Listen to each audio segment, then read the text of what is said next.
Well, good evening. Happy Saturday to you. Today's date is October the 23rd, and that marks yet another installment of the Ken and Glenn Show.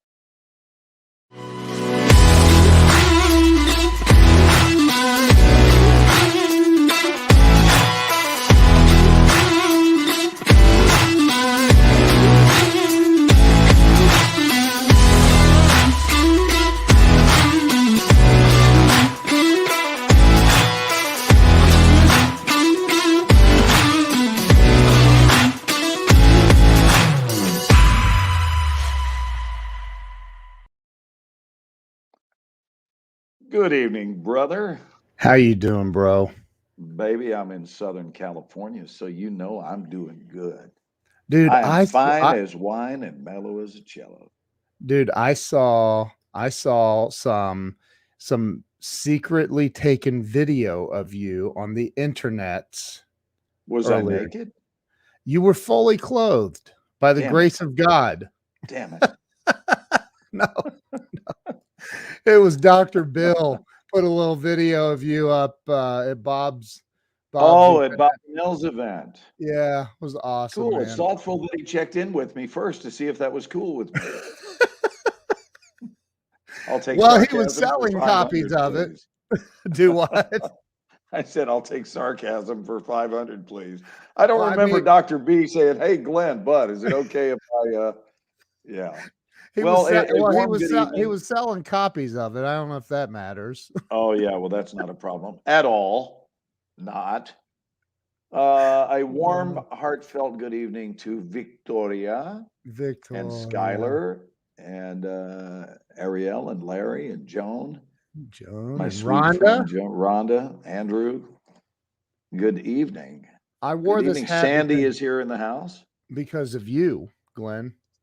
What's that? This hat. Oh, You yeah, I understand. you were on CSI. A lot of people We don't can know let that. people think that it stands for that. I mean, you and I know better, but good Right. evening, Robin. Good evening, Chris. Ken, I have a question I have to ask of Siri, and I will be right back. You take over the show, if you would, for about 15 seconds, would you? Okay. Not a problem. Are You you can going to take mute? me off the screen for 15 seconds. Are you going to mute yourself? Yeah, Okay. All right. yeah. I'll take you I'll be off. back. All right. He'll be back. So he's talking to Siri behind our backs. What's happening? Scott Ricard is in the house. How you doing, Scott? Christopher Voss, what's happening, my brother? Robin Ragan. I don't know how to say your last name, so we'll go with Ragan. How about that? We have Joe Ingram is stopping by to say Hawaii. And I am back. Oh, look at this. We have the one, the only, the inimitable Glenn Morshower. There's Joe Ingram in the house. Hey, I was actually just checking to see what the score of the Dodgers Atlanta Braves game was. Top of the ninth, 1 out, 4-2 Atlanta. Are they in So Atlanta? they are in Atlanta tonight for game Wow. 6. And Wow. I am here since I base out of Atlanta when I do the show. I'm in a situation where either we win or we win. Who are you? The Dodgers and the Braves. So Who are whoever you wins, it's hoping? we, baby. It's we.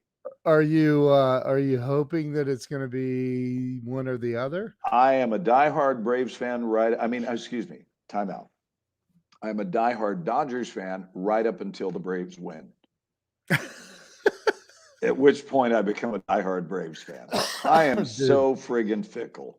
Oh my God, that's funny. Because come on, man, I'm based in Atlanta a lot. So the truth is, I really am a Dodgers fan, and I'm pulling for the Dodgers. But if they lose, I have to pull for the Braves. Did you happen to see the Ohio State game today? It just ended I a did little not, bit ago. but based on the fact that you so pridefully announced it, I think we can assume they won. It was like a basketball score on Ohio State's side. Yeah. It was. Well, I know you wouldn't be bringing it up if they had lost their ass. It was against our buddy Scott McCain's. Didn't he go to Indiana University? Scott? Didn't Scott go to IU? I think that's right. I wish he was on Or he here went to a right small now. town school. No, you're Who, Scott? You're thinking of John Mellencamp, who Scott knows. John Right. Cougar, just a small town. Right. But are you asking if Scott went to Indiana University? Yeah. I don't know. Let's ask. Hold on. Call Scott McCain. On speaker. You're getting this live, kids. That's awesome. Let's see if he answers. Hey, Glenn. Hey, Glenn. I can't do it. That's right. We got John Morgan.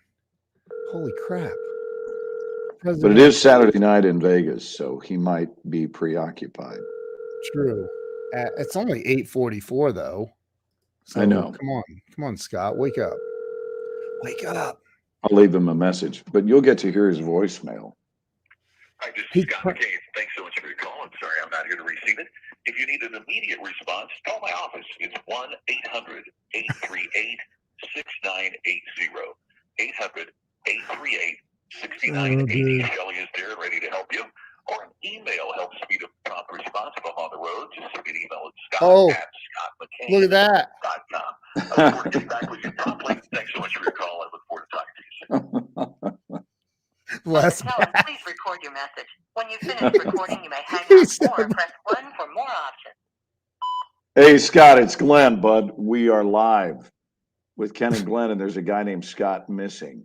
Yeah. So we would love for you to come and join us. But meanwhile, we have a question for you, which is, where did you go to college? Did you go to college at Indiana University or Ball State? Maybe you went to Ball State. I don't know. Ball State. Anyway, give us a holler and come do the show with us, would you? We just started, like right now. Okay. Yeah. Come on, Scott. We're like 3 minutes in. All right. Call me or just reach out to Ken. And happy Saturday. Hope you're well, bud. Love you. Bye. What is the score of the LA Dodgers game? Well, he said the Braves won. Les Bath. It says top of the ninth. Oh, well, 3 outs would be the top of the ninth. That's called a final. It's announcing it as top of the ninth with 3 outs, and it doesn't say final. 3 outs does make it final, and the Dodgers are out of there. Hey, let's talk about those Braves, huh? You know, is this where I say, I knew it? I knew it.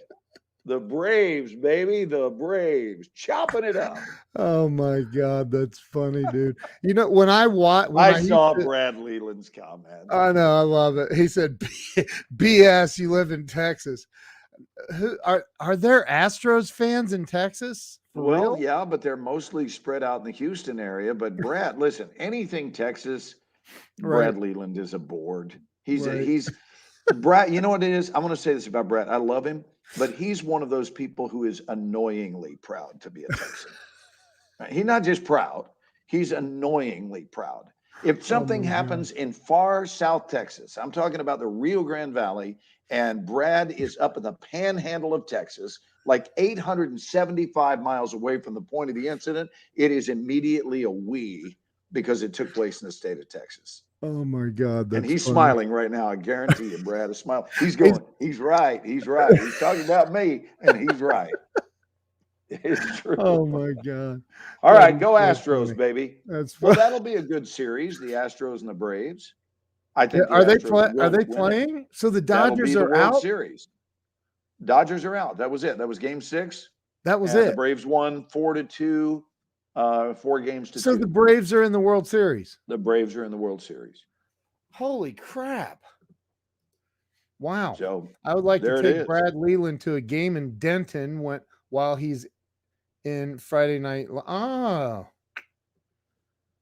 So here we are, and we're bringing this information to you folks live. With history in the making. Game scores, right and left. Right? I mean, we're like ESPN. With Ken and I Glenn. used to love George Carlin's sports when he would say,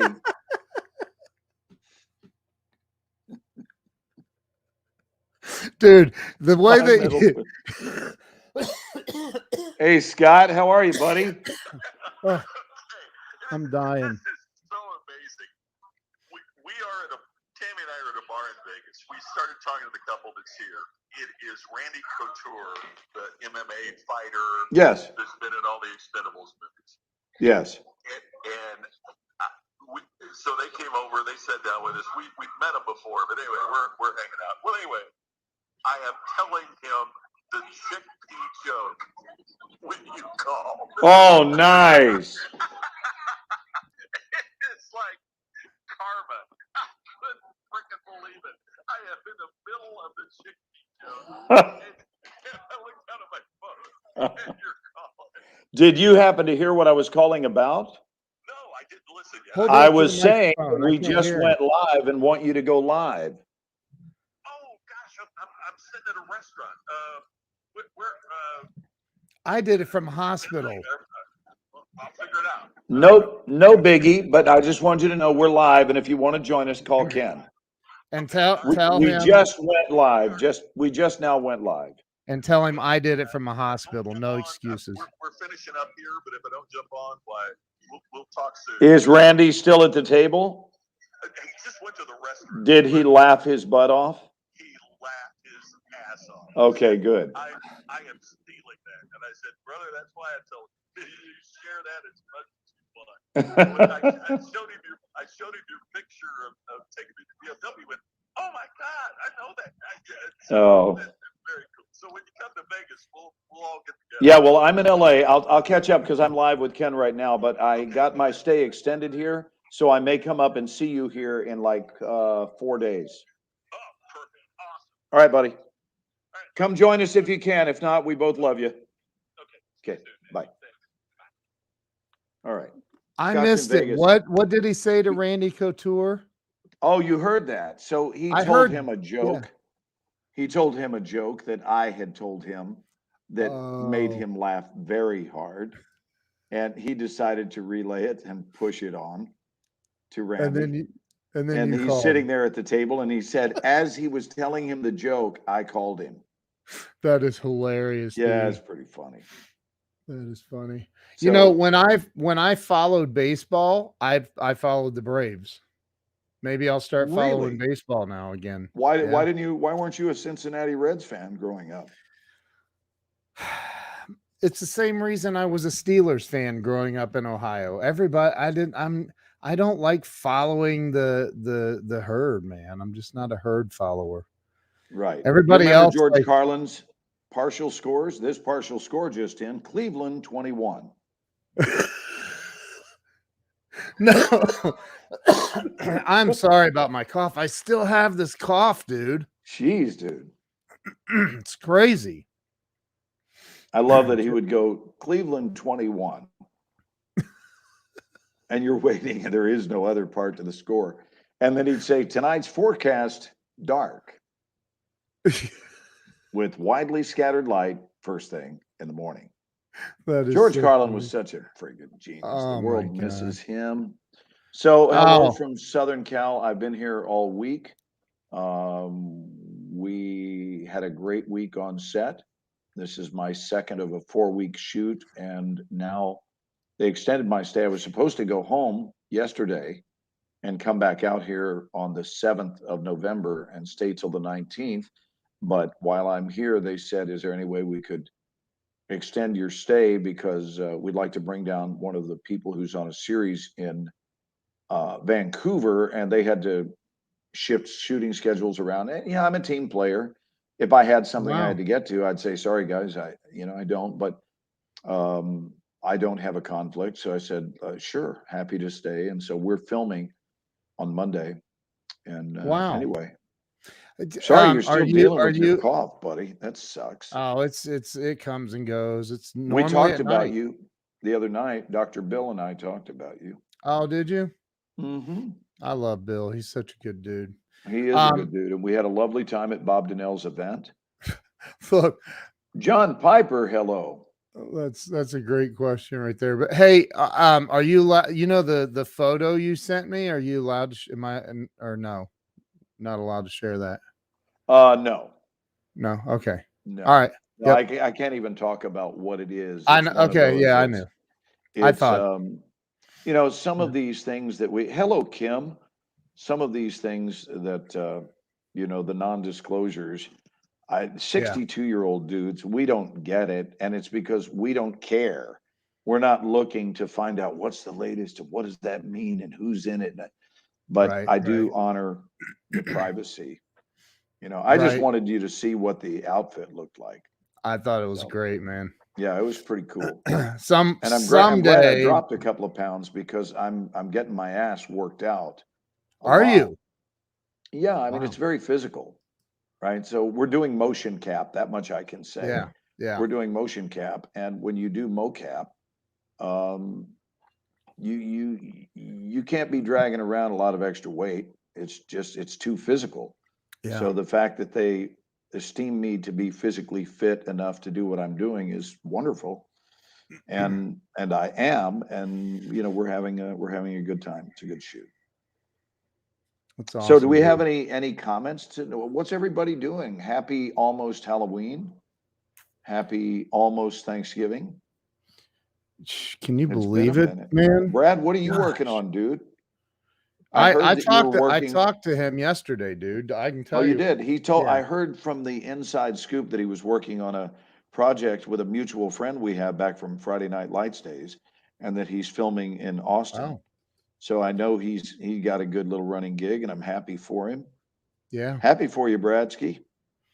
Yeah, he's got a some kind of get or not a co-star thing going on with something. Yeah, I think it's a recurring thing, and he's working with my sweet friend Bonnie Gale. They're Bonnie working together. Gale. I don't know if he has any scenes with her, but I know that Brad loves being in Austin. I'm sure for him that's kind of an old home sweet return, because that's where that's where he spent all those years doing Friday Night Lights, and it's just a stone's throw down I-35 to get down to Austin. So is that where Friday Night Lights was filmed? I didn't know it that. was in Austin. Well, you And were on Victoria and I Friday had a Night fab. Lights for. Yeah, but I wasn't prominent enough to have it be a big deal. For Brad, it was, he was a series regular and he was there all shows. I think he may have done every episode or he may have missed one or two, but he was pretty much there the whole time.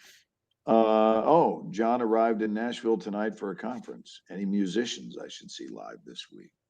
I don't know. I don't know who's playing in Nashville. For some reason, John Schneider is in Nashville at the Opryland Hotel. Is he performing? I don't know. I saw him and his beautiful wife in a post on Facebook, and they were dressed up. He was in a tuxedo, so I don't know. Did you see who's on? Susan Whitehurst. Hey, Susan has enjoyed, and she has joined us and said she used to lay in bed and listen to us and laugh. We miss Weldon. Yeah, we do miss Weldon. I was watching. Well, hopefully you can still do the laughing. Yeah, he would want you to. I know that. Mm-hmm. I know that. The Ryman. Didn't they look great? Oh, the Ryman is such a great theater. Oh. I've seen a show at the Ryman. And it's not huge, it's just a couple of thousand people. It's very, very small. The Ryman is, I'm going to ballpark guess it at being 2,500 seats. Could be 2,000, could be 3,000, but that's it. It's not there it is. Love and Death, HBO series. Chocolate Lizard with Thomas Hayden Church working with Jesse Plem. Yeah, I knew about Jesse being on that. Wow. Jesse's all grown up now, Brad. He's a hot little pistol. Who's Jesse? Jesse Plemons played my son on the redhead. Friday Night Lights, yeah. But that was a very young Jesse. Now Jesse's career is just on fire. Wow. And I guess what this teaches us all, Ken, is that I make people's career go places. That's true.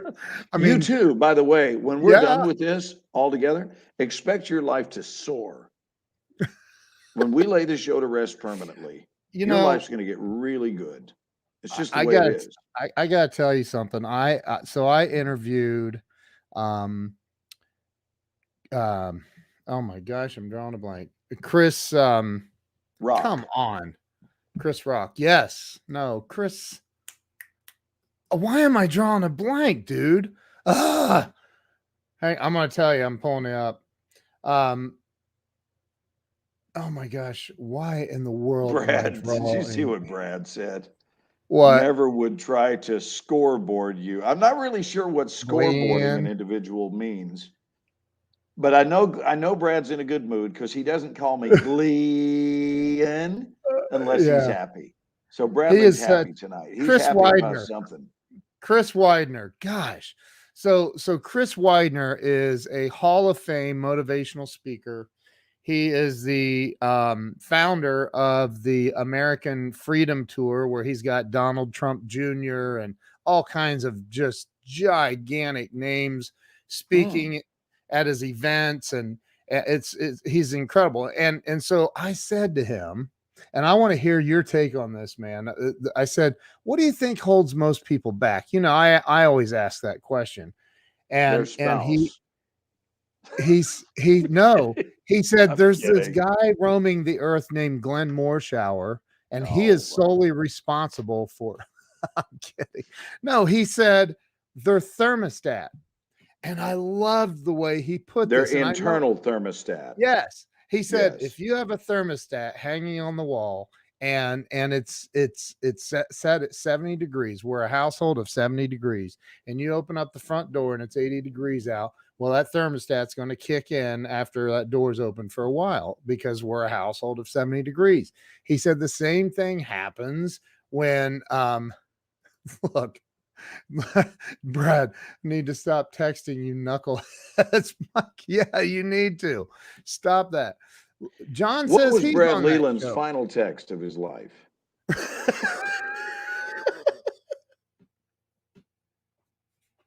We'll be right back with that information on TMZ.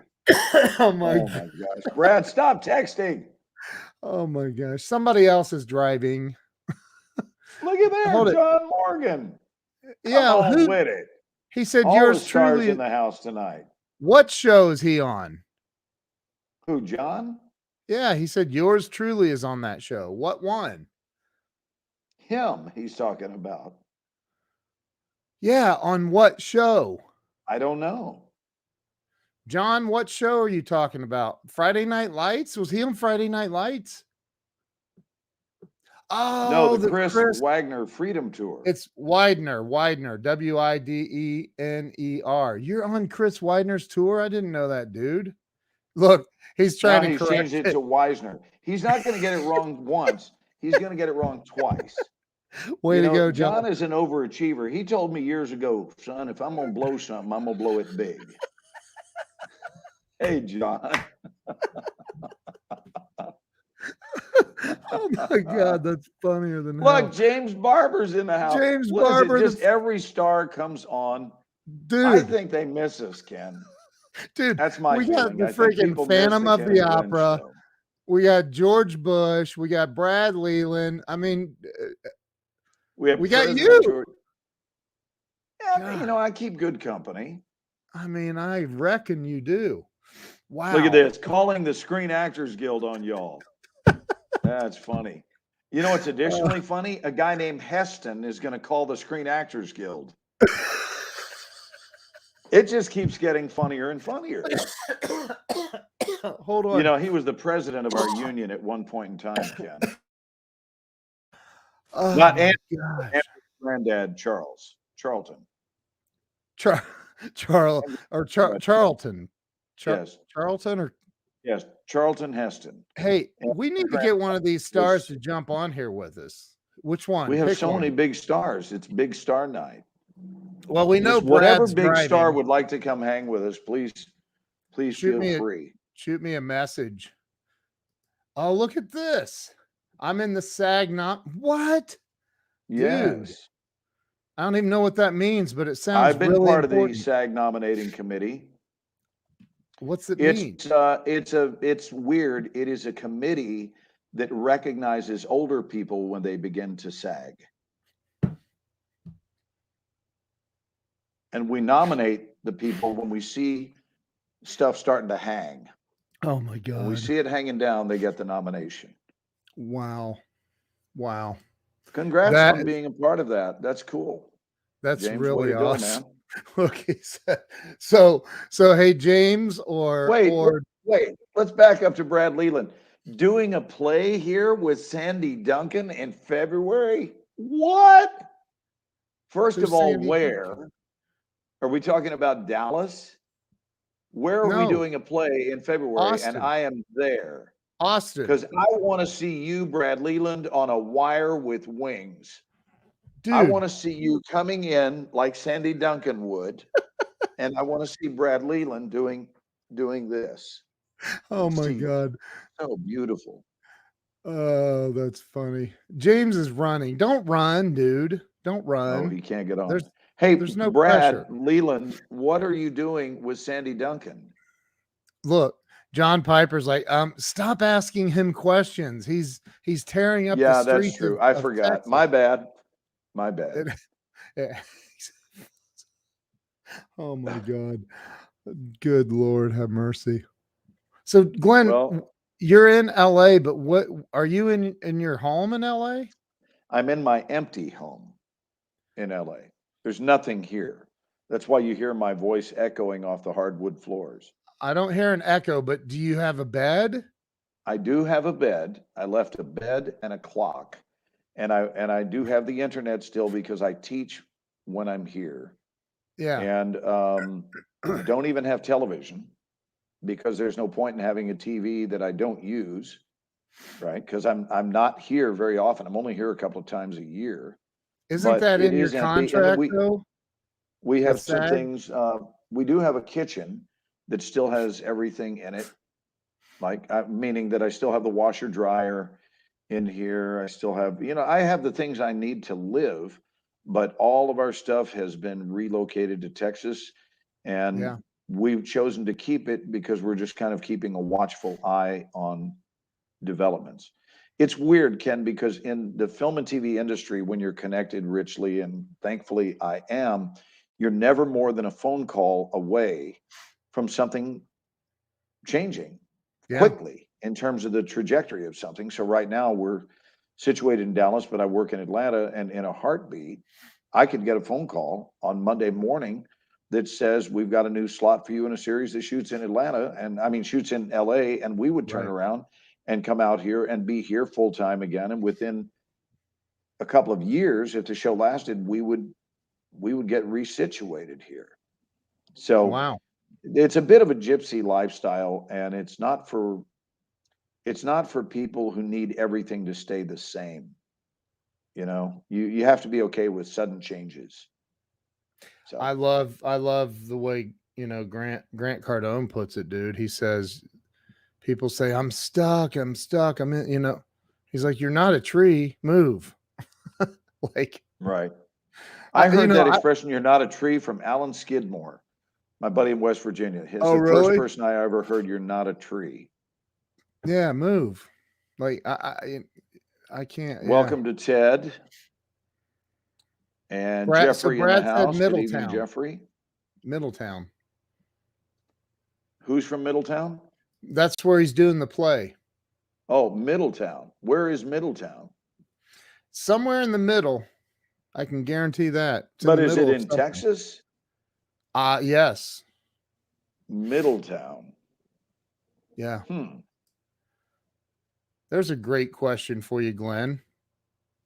Glenn, what's your view about the motion picture industry getting back to normal? We need more good shows, flicks. We're doing our best as a business. Everyone really is, to try to get things back to as normal as they can be right now. I mean, we're still heavy duty with our COVID protocols, and everybody has to be masked unless you're actually doing the scene. So we don't even get to walk around without a mask. We have to wear a mask right up until about 5 seconds before they say action. Oh, it's the name of the play Brad's doing. Is that, and just tell me if it's in Dallas. That's all I want to know. Or where is it? And I will come see you, Brad. That is a promise. So By will the I. way, I will come see you. Oh, Ken will too. I will with Glenn. So we'll come support you, bud. That's Unless we don't fantastic. get backstage passes, then we're not coming. That's very so yeah. I mean, we're doing the best we can. I mean, nobody knows what the Yeah. future of it will be, but I know this much: we limped along for 7 months with nothing going on. Everything was completely shut down, and we have been actually back in action for exactly 1 year. We started filming last October, and we've only had a couple of shutdowns in that year for minimal amounts of time, and that's a pretty good track record. So we're just doing the best we can, trying to stay on top of things and be conscious of the situation. But it's not easy. I mean, it used to be so much more relaxed. And the situation that went down in Santa Fe this week is deeply upsetting. And I'm not going to start talking about my opinion or what, but I'm just saying that to me is about as tragic gets.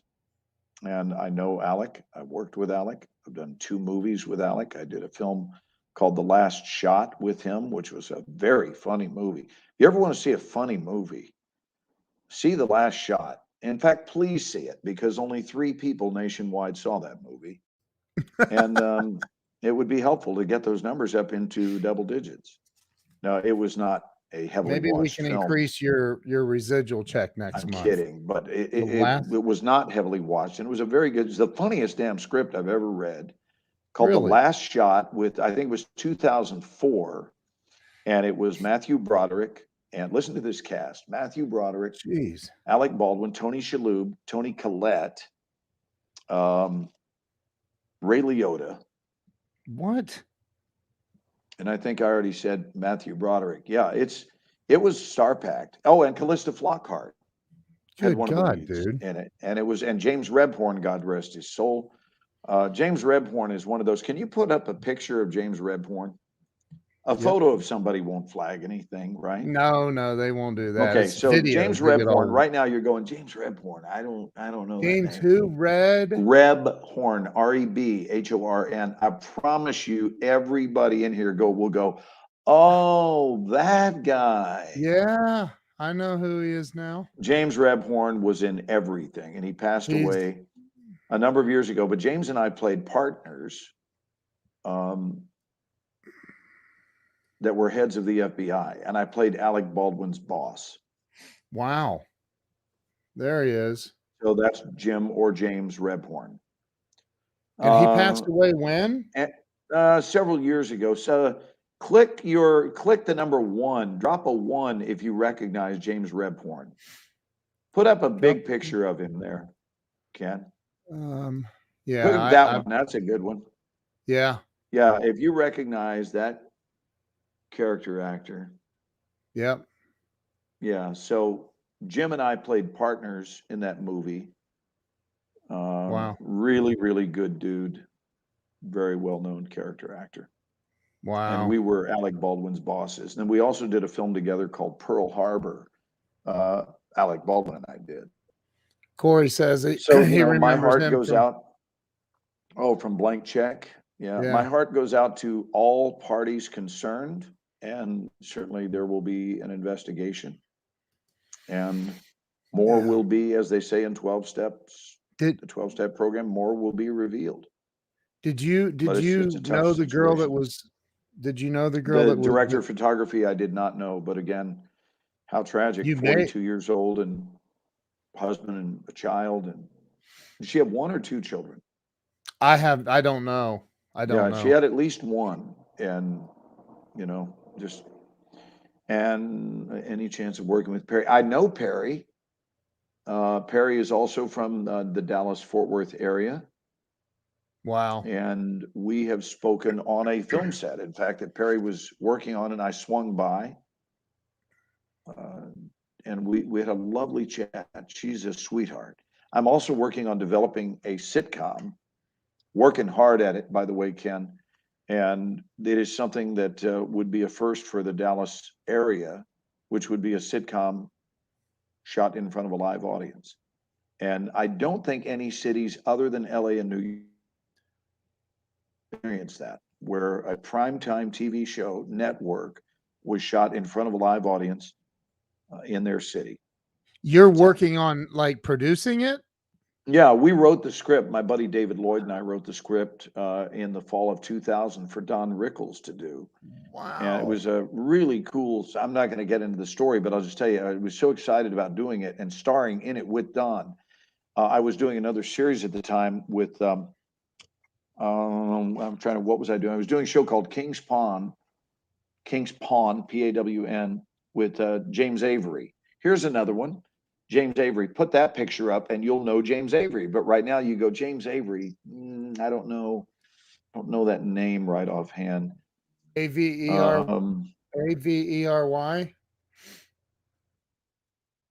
Oh, here's Sean. Hello, Sean. Oh yeah, I know him. Sean is offering up probably an IMDb quote. Military commanders, distinctive Texas accent, the only people. Wow. You've done more military roles than what anyone, what the quote says is, I have done more military roles than anyone living or dead. And wow. That's actually the quote. But anyway, we all of 2000, and I was doing the show. Oh, did you put up James Avery? I'm getting ready to, but I want to tell you something too. But I'll share James. So I want to see if anyone knows James Avery. The moment you see him, you'll go, "Oh, I know him." Yeah, yeah. So you know him from Fresh Prince of Bel-Air. Yep. So James and I starred in a sitcom called King's Pawn, and we were starring in it at the time that I wrote this other script.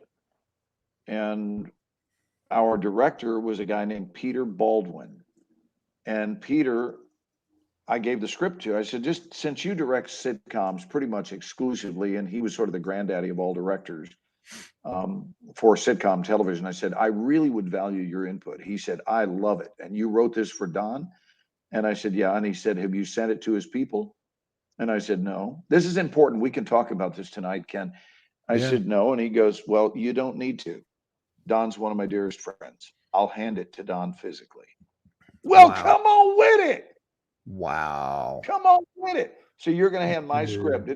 Did you stutter? Are you going to hand my script to Don Rickles? He said, yeah, I'll give it to him this week. It's funny, man. This is a funny script. So he gives it to Don. And I said, give him my phone number. He can call me. He can do whatever. Let me know. A matter of a week later, I get a call from Don Rickles. And he says, tell me, are you a single man? I said, are you interested? And he says, no. Tell me, are you a single man? I said, no, I'm married. And he says, all right, you and your lovely, where are you right now? I said, I'm in LA. He said, this coming weekend, you and you have plans. I said, it sounds like I'm getting ready to have some plans. He said, I want you to come to Las Vegas. He said, I am headlining at the Paris Hotel, and you'll come see me, you and your wife. You will have passes there. You'll come backstage. I want to talk with you about your show. Wow. Wow is right. I looked down. I had a little chubby. I got to be honest with you. I had a little chubby. So, hey, I said it politely. Anyway, we went to Vegas and we went backstage with Don. And after his entourage left, and it wasn't long, he said, give me a couple of more minutes. I'll make these people go away. And they left. And he said, your script is hilarious. He said, listen, and he went into great detail about it. He didn't have it in front of him. He was naming the characters' names, the storyline. And I felt like I had died and gone to heaven. I thought, oh my God, not only did Rickles read it, he loves it. He loves the script. And he said, will you do me a favor? Don't have me play that character because I have too many club dates, too many casino dates for the next, like he was booked out for the next few years. He said, but I'd love to do a recurring role. Just write me a smaller role where I come in 4 or 5 times a year. Would you do that? I said, are you kidding? Absolutely. 3 days later, I get a call and they add me to the cast of 24. And the rest is history. Oh my God. That's how it goes. And a few months Oh after my that, I was doing West Wing simultaneously and CSI. And at one point for a 2-year period, I was doing those three in a triangle, 24 West Wing and CSI, all based in Los Angeles. And I Wow. didn't have any time. And it's been kind of nonstop ever since then. And then unfortunately, Don Rickles is now deceased. So we got to start over and kind of retool the show in our heads. But there's been so much good that has happened on my side. And I've been continuing to grow relationship capital that Wow. I have a 12-year standing relationship with Fox Television, 7 years on 24, 5 years on The Resident. You know, we know people. And if we don't know those people, we know people who know people. Right. So I do want to impress upon our fans the fact that your life and something really significant is seldom more than a phone call or one relationship away. It's really Wow. important to know the value It's true. of relationship capital because, like, someone may not know Jamie Green, for example, but they know Ken Walls, who knows Jamie Green. Yeah. And so if someone needed to get some news or information to Jamie and that person was not a goofball, then they would ask you, and Ken would go, Jamie's my bud, this seems reasonable, let me run it by her. So I just think it's Yeah. pretty neat. I think that people shoot themselves in the head, pardon the expression, but they do kind of veto their own dreams, don't you think, Ken? They start Dude. thinking for reasons why things can't occur. Let's go back to this thermostat reference. Yeah. They start thinking why something can't become so instead of why it can and will become so. I got it. Let me chime in on this real fast. Yeah, and I'm I done think, yammering. Forgive me. Thank you for listening. no. I want, you're not yammering. This is dialogue. I love this. So years ago, I read Jack Canfield's book, The Success Principles. And that was it was a long time ago. And then fast forward to 2006, I watched the movie The Secret, and I was like, God, that's freaking unbelievable. And then I bought the book and I read the book like 3 times and watched the movie. And so I'm like, okay, I don't know what this vision board thing is, but I'm doing it. And so, dude, I put myself on the front of Fortune magazine, leaning in a suit, leaning against my logo. I photoshopped it. Nice. And it said, and I put the title was, Who is this Ken Walls guy? America's wealthy reaching out to him for advice. I don't know, dude. Right? So, dude, so I mean, That's now, great. dude, think about it. Think about all of the people I'm connected to that I have their cell phone numbers, and I'm like, the explanation I have is I'm a giver. I always try to give and help other people, right? Sure. So I get a phone call the other day from Mark Victor Hansen. You know Mark. Yes. First off, him and Jack created Chicken Soup for the Soul. And right. They just released a Chicken Soup for the Soul movie, and the star of the movie is Michael Caine. Really? It's in theaters right now. It's called Best Sellers, and it's a Chicken Soup for the Soul movie. It's crazy because right in the beginning it says Chicken Soup for the Soul presents or whatever. Or did they do a limited release of it? What did they do? I have no idea, it's dude. Probably a limited release. He said it's in theaters. I don't know. I really don't know. I went and saw the trailers on YouTube. It's really good. So, but then Mark Victor Hansen, who's the #1 best-selling author on planet Earth, freaking asked me if I wanted to be a junior business partner of his and represent his brand new company. I can't say anything about, but it's a company that it's only a win-win. So I'm like, yeah, that would be dumb to say no to that. So like, it's just crazy, man. When it's about, because what I said to Chris Weidman is I said, how does somebody change their thermostat? And that's the question I wanted to ask you tonight. In your opinion, if somebody's thermostat, because he said, look, if you're stuck at $50,000 a year, your thermostat is 50 grand a year, right? And you win $5 million, that somebody wins $5 million in the lottery or whatever, their thermostat's going crazy. Oh my God, no. Get rid of all this money. Give it away. Get rid of it. We are $50,000, not 5 million. So Yeah, because it overwhelms their thermostat. yeah.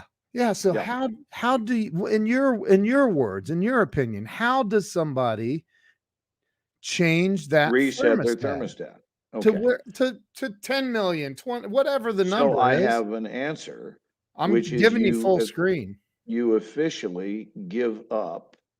Well, I like to see you hearing this Oh, too. So okay. you officially give up the notion, the belief that your past dictates your present and your future.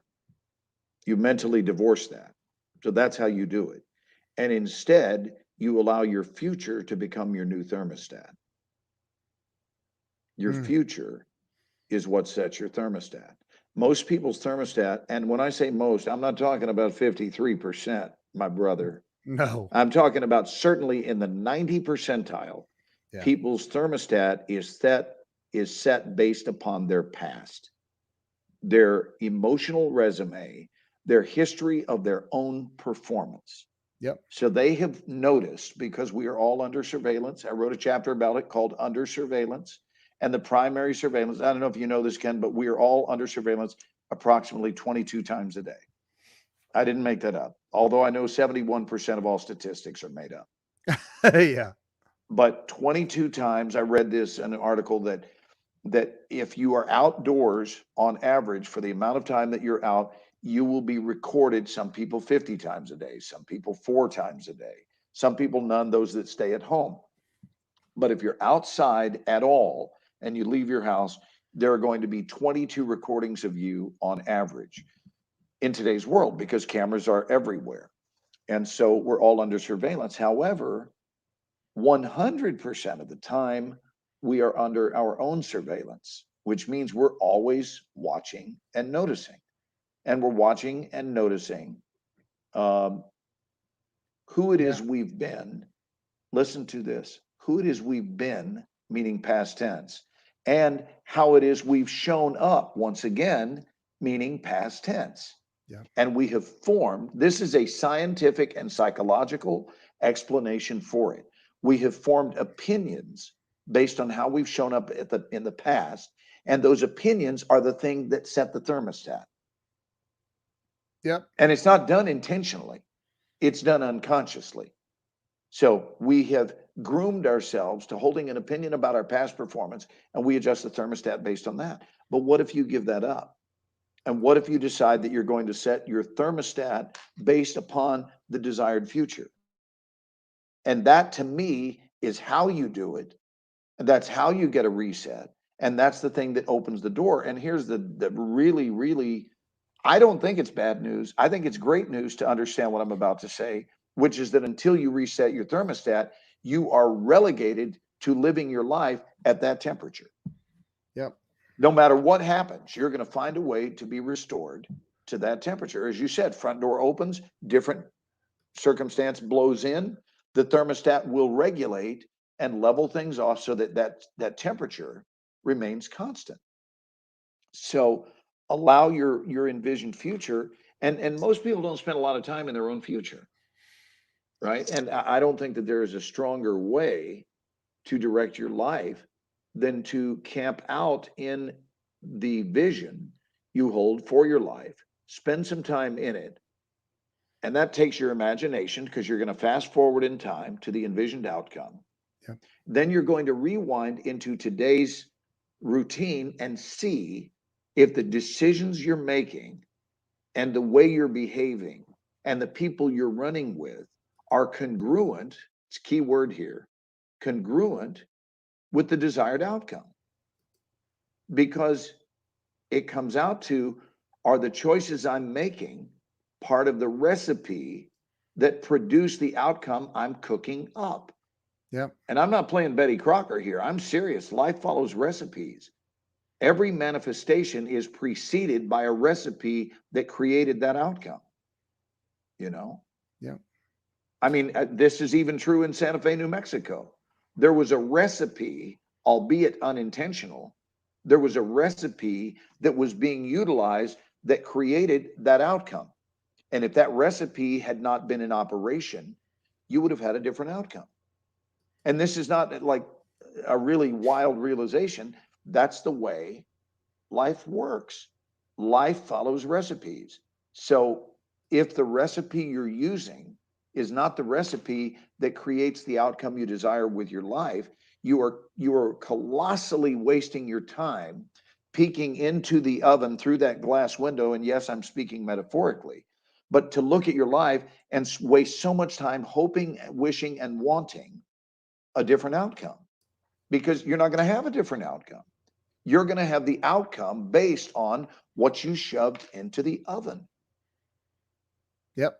And what you shove into the oven, John, to your point, what you shove into the oven is entirely based on your belief, right? Gandhi had a lot to say about it. He said, our beliefs become our thoughts become our words become our actions become our habits become our values, and our values become our destiny. Thankfully, I remember that. That's part of me now. Yeah. Walking around how important it is to what we believe, because the moment I have allowed something to enter the realm of being a belief, like a core belief that I hold, I'm going to let you plug the book in a second, but the core belief that I hold is now going to stay with me, because this is really important stuff. Yep. The core belief that we hold is the very thing that's going to send us into the front lines of creating that result in our lives. It's going to look back over its shoulder and say, okay, show me, tell me again once more, what is it you believe? And then when we feed that belief, that's when we start putting into implementation the recipe that generates that outcome. So Gandhi was a friggin' genius. And I want to say that again. This is from Gandhi. He said, our beliefs become our thoughts become our words become our actions become our habits become our values, and our values become our destiny. So it's really, really key. So we're wasting time if we are living and showing up, we'll just call it showing up, in the mindset that does not produce the very outcome we desire. So you're using the wrong recipe, but you somehow believe that you're going to hope it and wish it and want it into existence. And it's not going to be that way. That's not the way life works. Life follows recipes. Yep. So just make sure you're getting the right recipe into the oven, that from many people who have preceded you have used a similar recipe with great success to achieve that specific outcome. Cook with what they cooked with. That's all you got to do. Just cook with what they cooked with. And you will generate a very similar, yes, intentionality, and here's a big and, follow through. Yes. It's both. It's a vision, intentionality, and follow through. Totally and then you'll have agree. it. And it's not that hard. But you know what, Ken? When you say not that hard, there are people going, oh, bullshit. It's easier said than done. That's yet another one of the core beliefs that makes my list of what I call the toxic 12. When you say it's easier said than done, that belief is not serving you. Dude, I thought about you the other day. I won't mention names, but somebody said about my oldest daughter, who I love my kids. You know how I love. You've met them; they're amazing. And somebody said she needs to learn that money is hard to come by. I was like, no. So do you remember the teaching? Yes. What's the teaching I forget that tells that story? It's called the dirty, or the no, dirty but dozen. what is the specific quote that teaches us that? Here's the teaching. Money doesn't grow on trees. Well, yeah, that, right. That's the quote. Yeah. And that's what we were taught. Yeah. And we were taught that. And unfortunately, it got in there and did some massive damage. And it taught people that money is hard to come by. And they've been struggling with it ever since. and if you believe that, it's true. Then it's hard to come by. I do want to plug this book, and not just the book, Please do. but the Did you like what I said to you when I said, thanks for buying it? It will allow me and my family to eat for a year. no, I didn't hear. When did you say that? I said, yeah, buddy, I acknowledged you. I thanked you for the plug online. I know. I haven't been totally absent. I've just been very limited, and it's very spotty, my communication this week. I thanked you for the plug. Hey, I'm just going to be real, dude. Okay. So this whole movie star career thing you got going on, this interfering with our relationship. Yes. I talked to my agent about it. Yeah. He needs to pump the brakes. Well, can I tell you what he said? He said, why don't you call Ken Walls and give him one of my favorite Russian quotes, that quote being tough shitsky. Right. That's what he told me. I'm just playing. So this is the book, Persistence, Pivots, and Game Changers by Kyle Wilson. And look, let me get closer here. Who's that feller right there, huh? Who's that guy? Mr. Glenn Morshower. Sorry, it's not picking you up very well with my camera. Glenn Morshower is in here and wrote the second chapter of the book. And dude, I'm just going to say this. The very first paragraph that you wrote. Tell me you started crying when you read my chapter. I started crying when I read Glenn Morshower at the top of the page. Thank you, dude.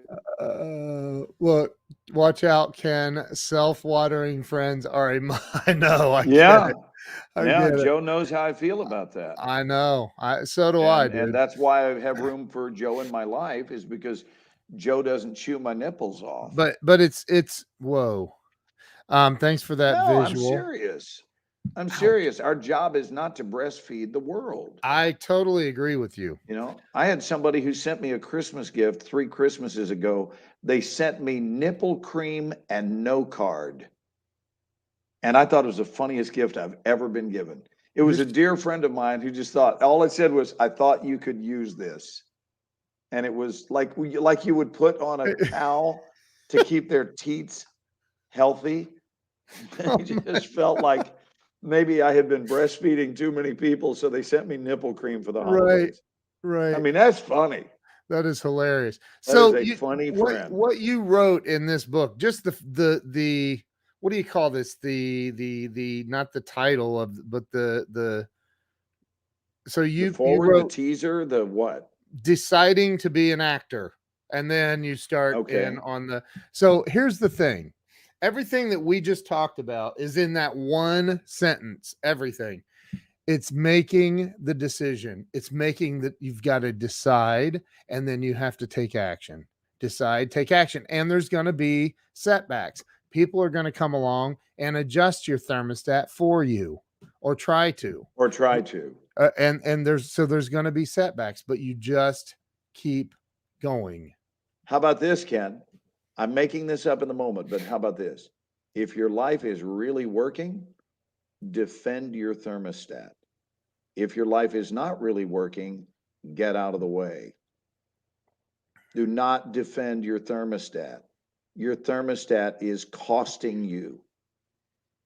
Don't defend your thermostat. If your life isn't working, counsel with a friend and get some help resetting your thermostat. Don't defend I'm going to keep my thermostat where it is because I've gotten really used to complaining and I want to complain for another 25, 30 years. I mean, unless that's your position. I think, and I agree. There's two sides to that coin that you just mentioned, and I'm going to bring up the other side, and I know you'll agree. So, who invented the light bulb? Thomas Edison? Yes, Thomas Alva Edison. So, sorry, I still have COVID fog brain or brain fog. But the rumor has it that he attempted 999 times, whatever it is, that he attempted and failed, but he would always write down what went wrong, how he did it, and went through all of this stuff, right? And then eventually he discovered it. He figured it out. He was called crazy, just like Henry Ford was called crazy, but he didn't stop. He kept going. He had people trying to adjust his thermostat. Now, I'm not saying, look, had he said, okay, fine, you know what, you're right, I need to adjust my, I get it, we wouldn't have light right now. Well, we probably would, but somebody would have figured it out. But But his didn't suck. There's a little catch there. That's the hitch in the giddy up. And I'm with you, and I do agree. But you know, when he was asked about these failures, these perceived to have been failures, Thomas Edison refused to see it. There it is. There's what Joe's saying. Basically, what he saw. So the other people's perception is that these were failures. He saw them as successes because what they were successful ways to discover how not to make a light bulb. Right. Those were successes. He successfully discovered that this is not the way to do it. And so with each one of those discoveries, he was able to take that off the list. Don't do it that way. Don't do it that way. Don't do it. And then all of a sudden, voila. And he went, that's how you make a light bulb. So and there's so many, and I've always struggled with that. Like, you know, it's like Colonel Sanders, the story of Colonel Sanders, you know, retiring at 65 and realizing that his retirement money was not nearly enough. And so he took his recipe out and tried to sell it to thousands of people, or I don't know what the number is. Again, it was a lot. And then finally somebody said, you need to just create your own restaurant and I'll be your investor. And that, you know, the rest is history. So I think that number one, it's never too late, ever too late. And number two, there is, like, when do you stop, man? You know, Doug Wing talks about his dad sleeping on ladders in the back of a station wagon. Like, when do you stop? Where's the cutoff? And I really mean that. Like, is there a point where you go, this is just too much? I got to give up my dream or whatever. I don't know. Just thoughts, man. Just thoughts. Hey, there's Chad. Hey, Chad. Chad. I like that saying, Andrew, about a postage stamp. Chad Canneller, my brother. How you doing, man? Remember when we met him in Nashville? We had lunch in Nashville. It was awesome.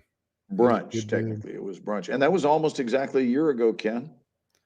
Next weekend. Wow. No. Next weekend will be Halloween weekend, and that was the weekend.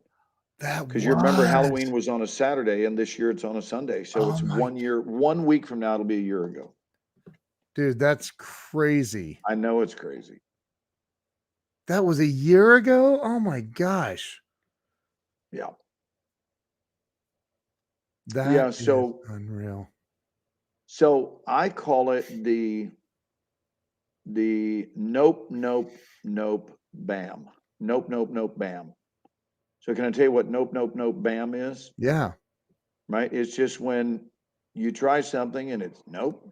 And you try it again and it's nope. And you try it again and it's nope. And then it's bam, which is a 2-syllable word, like bam. Remember that kid in the Flintstones? Bam, bam. Yeah. Wasn't he the kid? Bam, bam. Bam, bam. Right? So nope, nope, bam. Nope, nope, nope, bam. Can I give you a scenario that everybody in the room will relate to for nope, nope, nope, bam? Watch this. Solving a jigsaw puzzle. Nope. Nope. Nope. Bam. That's nope, nope, nope, bam. And we play it when we put in puzzle pieces. Anyone that's an adult that has ever worked on one of those big, I'm talking about the 1,000-piece jigsaw puzzles with the creek and the farmhouse and the blue sky and the clouds and the birds and the squirrel taking a dump on the lawn. Well, you know those puzzles.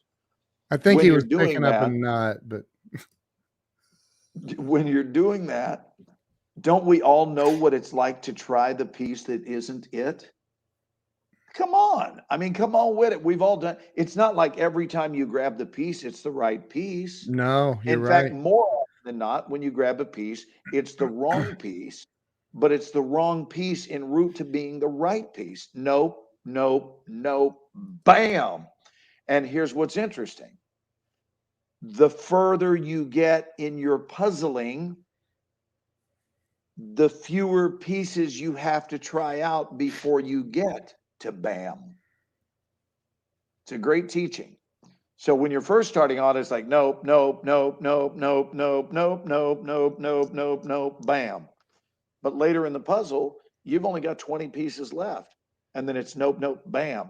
And then it's nope, bam. And then before long, it's bam, bam, bam. And because you have fewer and fewer puzzle pieces to go. I think that is one of the greatest metaphors. It better be. I just made it up. It's phenomenal, dude. In that moment, I just made it up. That I talk a lot about puzzling, though, in my workshop. I talk about how give yourself some clues. How many people do you know that have worked the puzzle from the backside? And how much longer would it take? It could be done. Like if you really want to challenge yourself, you could flip over the puzzle. Think about that, Ken. Get Yeah. rid of the colorized clues, flip it all over where every piece is gray, and the only help you would have is the outline because those are the straight edge pieces. So you could situate the outline pretty quickly, but I promise you that puzzle would take you a hell of a lot longer. Am I right? Yep. It would take you a hell of a lot longer if you're working it from the gray side. Well, think about how many people try to work their lives from the gray side. Oh God, that's such a great metaphor, dude. Wow. You know, I mean, quit working your life from the gray side. Find out some Wow. answers. Look at the color scheme. Get some clues going. And that will help you assemble the puzzle. Quit doing it from the gray side. Wow. Come on with it. Dude, you know, I was thinking about this today because I'm working on learning this software. It's not new software. I've used other softwares in the Adobe suite, but this one is their most advanced software. So I've been studying it, working on it. And I said today, I'm like, you know, I've tried to learn this software before and I gave up because I got busy with other stuff. And I thought, why are you investing this time learning this? Just so today I'm like, you know what? I'm just going to keep pushing through and I'm going to learn this. And then something clicked and I'm like, oh my God, there's a freaking pattern to this. And I'm not talking like a Nice. musical. I'm not talking, there's patterns to the flow of the whole program and the way it works. And that is the same exact thing with, let's say, acting. There is a pattern to what your career, the business side of it. There's a pattern to it. There's a pattern to everything that we do in life, and including putting a puzzle together. Like there's a pattern, and you just nailed it. You just said, then you're down to 20, 30 pieces out of this 1,000. And then it's bam, bam, bam, bam, bam. It's like, oh my God, all of a sudden everything is a win. You've heard it. I've heard it. People say, yeah, I'm a 20-year overnight success. Right. It just took 20 years to find the remember pattern. when I became a thousandaire.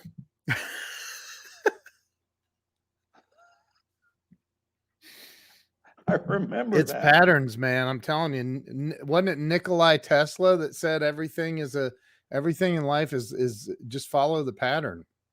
There's a pattern. Glenn with two N's is the metaphor king. I agree. He loves it when I correct people for misspelling his name, by the way. I actually do, because I feel like you're defending your friend. I am defending my friend. Spell it right, damn it. I'm kidding. Speaking of spell it right, damn it. Did you see Shatner's voyage to space? Dude. He was so emotional when he landed. It was beautiful. It was unbelievable. It was absolutely amazing. I mean, they shipped. How beautiful is life when you can actually send Captain Kirk into space? Dude. I mean, and he's 90. You talk about life imitating art and not the other way around. Like, let's see. You know what? Let's send Captain Kirk into space. I mean, he was That's great. so. Look at Joe. Holy crap! He's distracting. You know him and Dr. Joe wants Bill. to get back to talking about my nipples. He That's funny. does. Yeah, it's odd.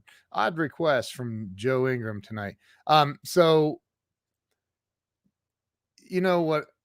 Like he literally, I mean, he couldn't. First off, he couldn't catch. He couldn't. At first, I don't. You saw the clip. Like at first, he didn't. He couldn't get it out. Like he didn't know how to formulate what he was trying to say. Like articulate it right. And then with a what and a flashlight, Ken?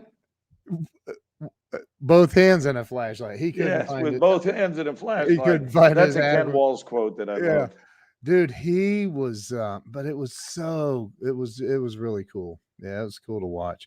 I saw somebody say what were his first words, and it was something like Captain's log.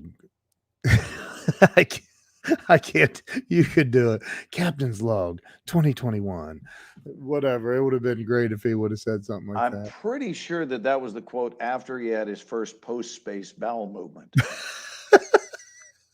He looked down and went, Captain's log. No? Oh my God. No? That's too soon? funny. Dude. It is funny. I was watching. I can tell you one of the things he did say. You think about what you're thinking about. We'll wait till you come up with it, and then I want to tell you what he said that was so deeply touching. I have been telling my students for 36 years, okay? I have been telling them, you don't want to get over everything. I've been teaching this a very long time. You don't want to get over everything. There's certain things you're not supposed to get over. They are supposed to shape you and change you forever in a really beautiful way. And if you get over them, you've done yourself a disservice. So there are certain sunrises for something that you've witnessed. Hopefully every one of them, frankly, every sunrise you've witnessed, please don't get over it. Right? Anything that stopped you in your tracks and you felt it massaging your beingness. And I'm not trying to go new age woo-woo foo-foo, but I really mean it. Moments that captivate us. Please don't get over those. I've been teaching that for 36 years. And what do I hear William Shatner say? This week, William Shatner said almost verbatim that, but he worded it a little bit differently. Here's what he said. He was crying. And he said, I mean, not bawling, but he was crying. And he said, I hope I never recover from this. Yes. And that's the quote. Yeah. And the answer is yes, Bill Shatner. Yes. You don't want to recover from this because this has changed you forever. Whatever is left of your life will be forever different, courtesy of that voyage up above the Earth's atmosphere. And so we can do that in our lives. You've worked with him. I have. I've seen him come flying across my console. I know. I wanted you to tell that story. It's kind of funny. But that's the story. That's what I was trying to remember. I heard Savannah Guthrie or whatever, somebody say something about he's been in space in the shows and in the movies, but he's never, and something about he's never had an accident or something. I forget what it was. And I was like, I wish Glenn was here right now. Because because they said something about they were saying that he was accident free. No, I know, right? Testify that is not true. Right. In 1994, we were doing Star Trek Generations, and it was a couple of days after the big Northridge quake. And for about 6 weeks following that earthquake, LA was having some rather profound aftershocks, and especially in those first few days. I'm talking about aftershocks that were sizable quakes themselves. And we were shooting the attack sequence of the Enterprise B. And for the first time in the history of Star Trek, this ship was built on a gimbal, which meant the actors were not going to have to jostle about and simulate motion, and they weren't going to have to shake the camera violently. All they were going to do is shake the actual ship. And the actors are simply going to respond as you respond when, the surface you're standing upon starts moving. And what Right. they were trying to do was create a physical response that was uniform, like a uniformed response where the ship makes actors move similarly. Yeah. Whereas if you have them all doing their own thing, it's a little bit of a defiance of physics. So they decided to do that. Hi, Nancy. So, and hi, Samuel. So they did this, and one actor missed the rehearsal. And see if you can guess who that is. And I'll give you this hint. It wasn't me. I attended. Captain Kirk. But when the ship started shaking violently, all of a sudden, here comes William Shatner through the railing, through it, not up and over it, through it. It goes splintering off, shatters, and he comes sailing across. I had the finest vantage point of anyone, sailing across my console, does a face plant on the deck, which isn't made out of cotton. Oh, I mean, the deck is hard, and we were really, really concerned that he had injured himself.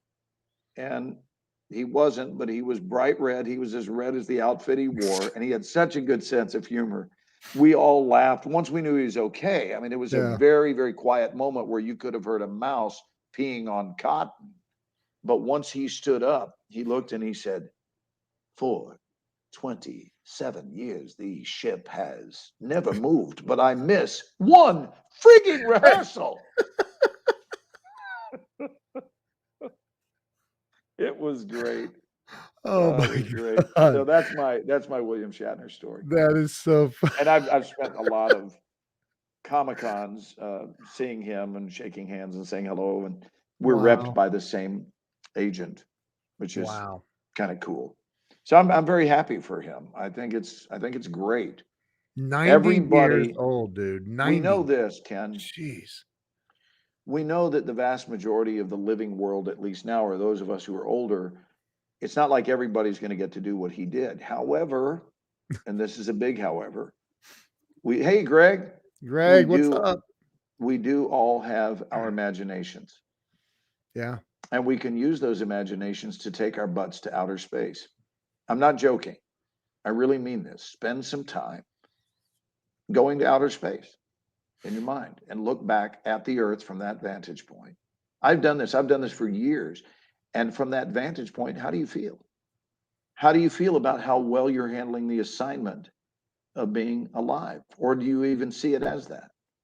I got to tell you, I've been coaching the idea of life being an assignment and not merely a gift for a very long time. And I think if you see it as a gift, then you can be a great respecter of it. But if you also see it as an assignment, then there will be a directive, an internal directive that says, do it well. Do your assignment well. And from that outer space perspective, when you're looking down at the world and going, okay, I feel like I've had a chance to behold it from this vantage point. Now I would like to go back and, the saying on the sidelines, put me in, coach. Yeah. Put me in, coach. And you feel like you're eager to go back to your human condition. Yeah. And resume your life. But I promise you, if you've looked at it from outer space, there is no chance in the world that you're going to return and do it exactly the same. You're going to return and do it differently and better. Unless you're just a non-reflective person, like you just don't reflect on things. But if you're someone who does reflect on the quality of your life, then when you reinsert yourself into the experience of living, you're going to do it with greater gusto. And so what I encourage people to do is live your life for the second time around during the first time. Yep. Live your first time around with the second time wisdom. And that is only available through your imagination. But it's doable. Greg Parton, what's up? Welcome, dude. What about this, dude? Would you go up to space in a heartbeat? I wouldn't. You would not? No. Maybe when I'm 90, but not now, no. Yeah. You know why? I remember I got to work next week. They might give you a day off. It's only 11 minutes, dude. So here's the thing, though, man. I remember sitting in class watching, I think my junior year in high school, 84, 83 or 84, Oh, somewhere are in you going to there. talk about the Challenger? And I saw it happen live. I remember watching because it was such a, it was such a big thing. And so, man, that would just, I don't know, would freak me out. And I love that song too, Jamie. I love that song too. But I don't know, man. I really don't. I don't think I would. I'm very comfortable with my feet being Your Earth version of yourself? Yeah, like Well, I didn't say I'm jonesing to go into outer space. I said I Right. would go to outer space. Right. Well, I would have to see you before you went. I mean, in person, like. Yeah, well, don't watch the liftoff because right now you got a really bad track record. What? Okay. Oh God. I mean, I don't want you watching the liftoff, John. I'll just tell you Oh that my right now. God. In fact, you know That's- what I would base it on? I want you to be my agent, and let's do a little. We do a scene with me. Have you guys seen Ken Wall's act? He's really good. I know this from Yeah. experience. Will you play the role of my agent? Yeah. And right now, I want you to get on the phone. Just play along with me. Grab your Okay. cell phone Yep. and I call got it. me. Don't really call me, but pretend Yeah. to call me. Yeah. And I want you to ask me if I would like to go to outer space. Okay. Ready? Yep.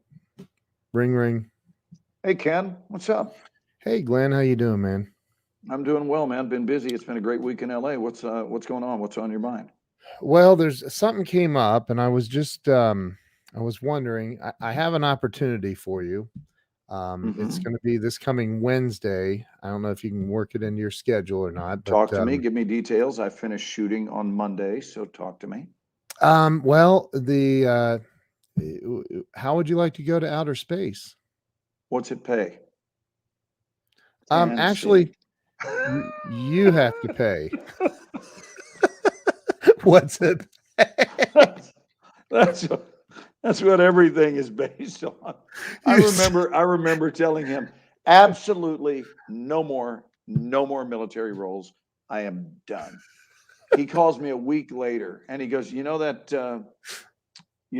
boundary you set, that career boundary, and you had absolute hard stance on? And I said, oh, about the no more generals and all that.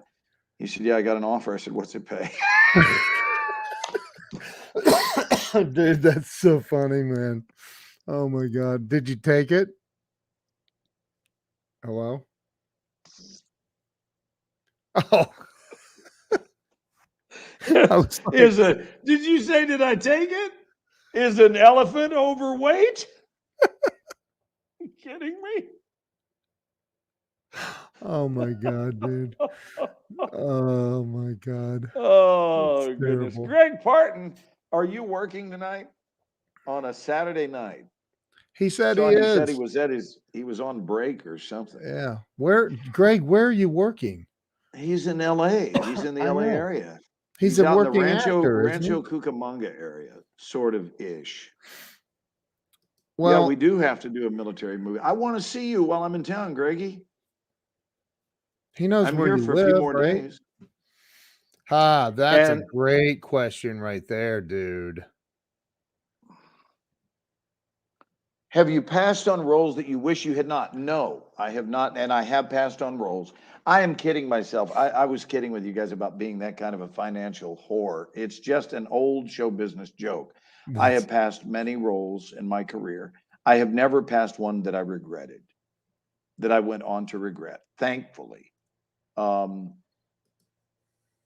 I've also passed on roles that I was really glad I passed on, right? Like really glad that I passed on.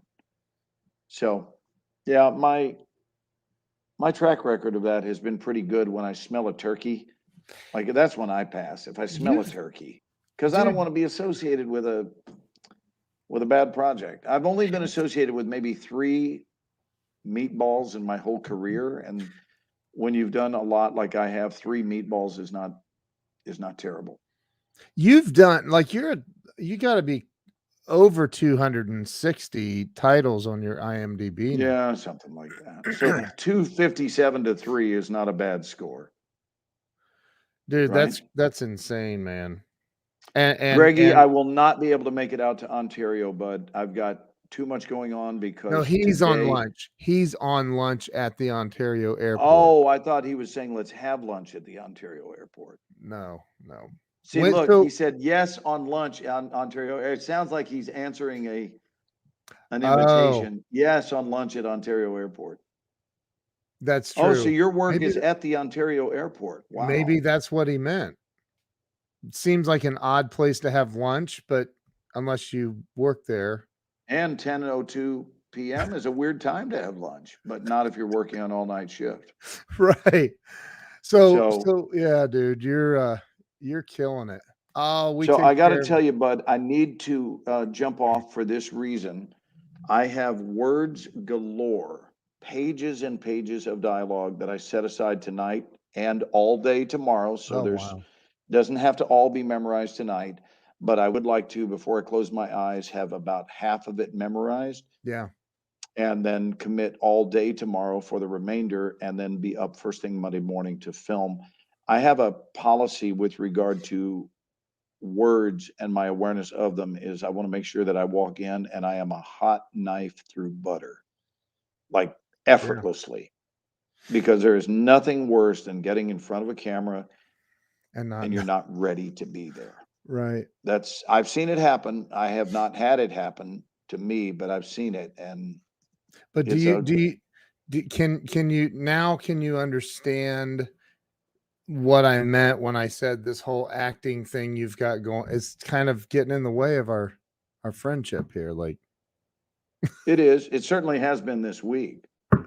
There was a period of time, I'd say for about 2 days, where I questioned whether or not I would ever call you again.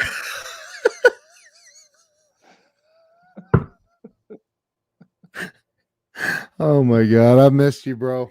It's been fun, man. I love you. Give I my love to too, the man. fam. I will. Love you, dude. Hey, don't hang up. I'm going to end this. So, hey, Greg. We love you guys, and congrats to the Atlanta Braves. Congrats to you guys.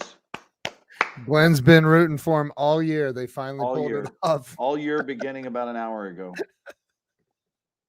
That is so funny. All right, we'll see you guys later. Thanks so much, Glenn. It was great. Thanks for tuning in, guys. Bless you. Make good choices. See you guys later. Hang tight, Glenn. Bye.